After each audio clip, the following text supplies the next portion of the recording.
Bonjour les amis, ça fait un petit moment que j'ai envie de vous la faire, celle-là, cette vidéo. Je vous avais dit qu'elle était prévue pour hier, et puis il y a eu Barnier, mais je vous la fais maintenant, et c'est bien parce qu'il y a des petits trucs en plus, donc je vais vous parler de l'ensemble de mes aventures judiciaires et policières, on va le dire comme ça, depuis début 2024. Alors on va faire du plus récent au plus ancien, et je vous avoue que je me gratte la tête en me disant, est-ce que c'est moi qui attire la poisse? Est-ce que je le cherche? Est-ce que je suis un affreux provocateur? Est-ce que je suis un mauvais citoyen? Ou bien est-ce finalement que je vis dans un pays qui est devenu invivable pour des gens à peu près normaux comme moi? Alors je vous raconte, je sors d'un périple de 2500 km dans toute la France et tout. Je sais, c'est pas bien pour la planète. Je sais, je le ferai plus.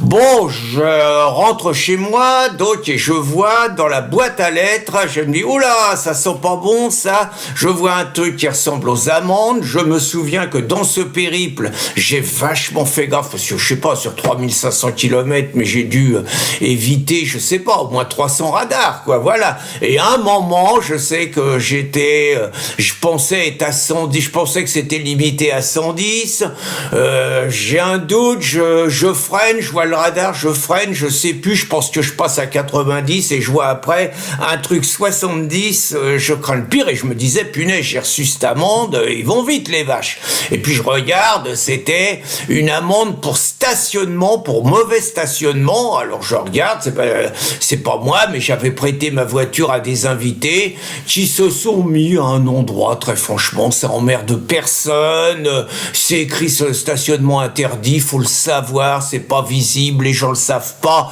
Habituellement, les policiers municipaux font pas chier, mais il se trouve que nous, pendant l'été, on a droit aux gendarmes. Et donc, c'est les gendarmes qui ont mis une prune de 35 € à mes potes sur ma bagnole. C'est les potes qui vont payer la prune. Donc, sinon, je revenais donc d'un procès parisien.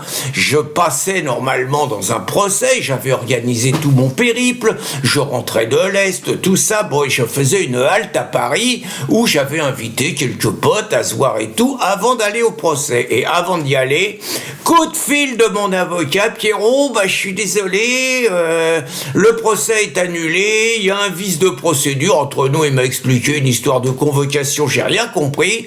Toujours est-il que ce que je sais, c'est que je suis allé à Paris pour rien, voilà, c'est pas la première fois, mais ça finit par agacer sur le fonctionnement de la justice. Et certes, j'ai revu des copains, ça a fait plaisir et tout ça, ok, oui, mais c'est quand même un peu irritant, d'autant plus que j'ai découvert le pari de la dingo pendant les Jeux paralympiques. Je vous mens pas, j'ai fait un trajet de 400 km. Les deux dernières heures, j'ai roulé à 20 à l'heure. 20 à l'heure les 2 dernières heures. Et encore mieux, vous arrivez dans Paris, vers la rue de Rivoli, c'est parfait, vous êtes plus qu'à 150 mètres de votre objectif, mais on n'a pas le droit de passer en bagnole rue de Rivoli. Faut que vous fassiez un grand détour par la rue, je sais plus quoi, bon, ça va me revenir, et vous faites 3 km en plus, et c'est 45 minutes. Je pense que j'aurais tenu la dingo sous la pogne. Je crains des débordements regrettables. Donc voilà, donc je procède pour rien, mais en même temps, parce que tout marche bien, je vois sur mon ordinateur un message du Trésor public qui me réclame 2137 € pour ma condamnation au procès de Montpellier, le procès que me faisait mademoiselle Mazas, présidente de la Ligue des droits de l'homme, à qui j'avais donné quelques conseils de féminité qu'elle n'avait pas appréciés et qui avait été jugé pour injure sexiste. Je précise que le procès à Paris, c'était ma vidéo Stop Covid, Stop Islam. Donc, procès Montpellier, première instance. Moi, on m'a toujours dit que j'avais eu l'amende avec sursis. Donc j'étais tranquille, on n'avait pas fait appel, bon, une histoire compliquée, mais donc pour moi le dossier était classé et on me dit que j'ai été condamné à une amende de 2000 € et qu'on me réclame 137 € de frais de dossier. j'écris au tribunal, aux impôts, je dis est-ce que vous êtes sûr? C'est bizarre, vous pouvez vous renseigner au niveau du tribunal. On me dit c'est à vous de vous renseigner, de toute façon vous devez payer, même s'il y a une erreur, payez d'abord. Ah bah non les gars. Donc j'arrive à rentrer en contact avec le tribunal, 3 allers-retours, et le tribunal me dit à chaque fois, monsieur vous avez été condamné, circulez, il n'y a rien à voir. Et je dis, bah si j'étais condamné, envoyez-moi les attendus, parce que pour moi, j'ai pas été condamné. 3 allers-retours, je sens que je les emmerde, mais j'insiste un petit peu. Et finalement, 4e aller-retour, ah bah oui, vous avez été condamné, mais avec sursis. Rien d'autre. J'ai dit, d'accord, mais est-ce que c'est vous qui faites le boulot de prévenir les impôts qui me prélèvent pas de l'argent sur mon compte? J'ai fini par avoir, oui, on a appelé les impôts. En même temps, je dis aux impôts, est-ce que je considère l'affaire comme close? Je n'ai toujours pas de réponse des impôts. La seule réponse que j'ai, c'est que le tribunal me dit qu'il a prévenu les impôts. Donc le tribunal s'est gouré. On pourrait dire que c'est de l'incompétence, c'est possible. On pourrait dire que peut-être les attendus sont mal rédigés, c'est aussi possible. Mais ça m'est déjà arrivé une autre fois où j'avais fait appel d'une première condamnation.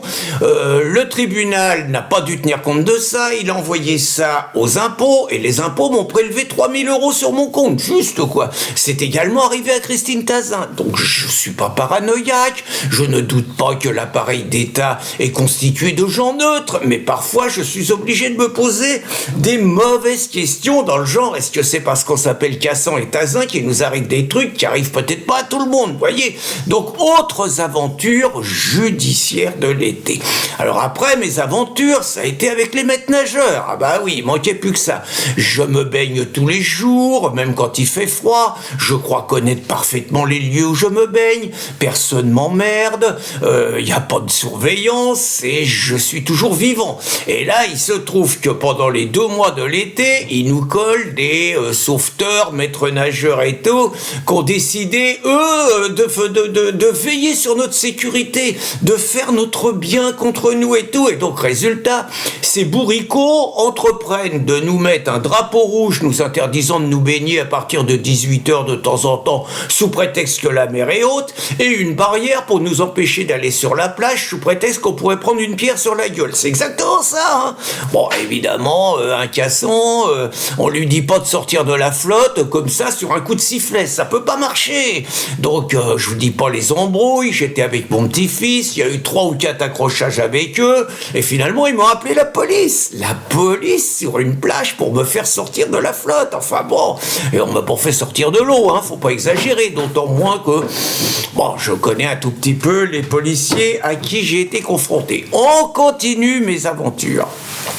Interrogatoire cet été, je vous dirai pas si c'est la police ou la gendarmerie, ces gens veulent m'entendre suite à une plainte de 2 députés LFI, Kierbrat et puis Ségolène Amiot, voilà, qui se plaignent de certains commentaires sur Riposte Laïque. Je suis plus président de Riposte Laïque depuis 2012, je suis à l'époque seul avec mon petit-fils, mais il y a urgence et tout, il faut qu'on me reçoive. Je suis obligé de prendre des dispositions pour faire garder mon petit-fils, j'y vais, il me garde 2 heures quand même, hein. Il me garde 2 heures, bon, je rentre en plein pendant mes vacances quand même, hein. Donc je rentre, le lendemain, un coup de fil, assez embêtant, faut que vous reveniez, j'ai oublié de vous faire signer ça. Je dis, bah, si vous avez fait une connerie, c'est vous qui revenez, hein. Moi, je reviens plus, donc obligé d'attendre, le mec revient, signature et tout, les aventures continuent. Alors, je vous avais raconté également en avril ou mai, je crois que c'était mai, peut-être mai ou juin, je finis par plus savoir, hein.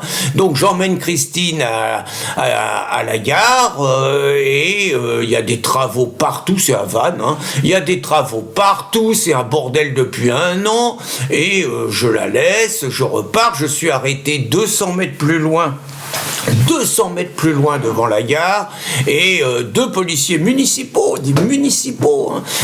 qui me disent en gros qu'ils peuvent me retirer 7 points parce que j'aurais franchi une ligne jaune, il y a plein de gymkhana, de chicanes et tout, j'aurais manqué d'écraser un vélo et j'aurais pas mis ma ceinture de sécurité tout de suite avant de partir, je l'aurais mis qu'au bout de 10 mètres, et il paraît que c'est un délit, ils me disent qu'ils peuvent me retirer 7 points, mais qu'ils m'en retirent que 3, qu'ils laissent tomber le fait que j'ai failli écraser un vélo, qui paraît moins grave à leurs yeux que d'avoir roulé 10 mètres sans ceinture. Donc j'accepte pas la situation, on s'engueule et tout en restant courtois, mais quand même je leur fais savoir que c'est un scandale, que j'ai l'impression d'être inquiété, que c'est disproportionné et que je vais pas laisser ça là. Effectivement, j'écris à l'adjointe au maire et puis finalement j'appelle un avocat, je mets 600 € sur la table, donc beaucoup plus cher que l'amende que je vais peut-être payer, mais c'est une histoire de principe, ils veulent me piquer 3 points, donc je décide de me battre. Donc l'affaire est encore en cours. Et puis, en avril, je me suis pris, donc ceux qui me suivent le savent, une perquisition policière, c'est la deuxième de ma carrière, 3 vaillants policiers qui viennent, qui me prennent à l'improviste, évidemment, qui me barbotent 2 ordinateurs, qui me barbotent mon téléphone portable et qui m'interrogent pendant 2 heures sur des histoires complètement à la mort moelleuse. C'est lié en plus à Charles de Massieu, tout ça. Enfin, ils pensent que c'est moi qui menace de mort un juge parce qu'il y a des Russes qui menacent de mort un juge depuis la Russie. Enfin, bon, résultat, ça me tombe dessus, je me fais barboter 2 ordinateurs et un téléphone. Alors, je vous raconte ça pas pour pleurer, moi c'est pas comme la gauche qui pleurniche parce qu'ils sont pas à Matignon, moi je suis pas un mec Kleenex, je pleure pas, j'assume ce que je fais, j'assume mes combats, je sais que je suis pas forcément le Français moyen, mais je pense qu'il m'arrive des choses quand même qui arrivent à beaucoup de Français moyens. Et tout ça, donc j'ai voulu, pas pour me mettre en avant, c'est pas le genre de la maison, mais vous raconter l'ensemble de ces anecdotes pour vous montrer quand même la réalité dans laquelle une personne comme moi, mais beaucoup d'autres personnes, la réalité du quotidien qui est le nôtre dans la France de Macron, où vous avez un appareil d'État qui soit policier ou judiciaire, ce qui ne signifie pas que tous les policiers, que tous les juges sont des salauds, des pourris, tout ça, je ne dis pas ça, mais je dis en tout cas que l'appareil d'État est utilisé pour persécuter les Français et encore plus les Français qui défendent leur pays. Voilà, j'avais envie de partager ces moments avec vous. Bonne journée les amis.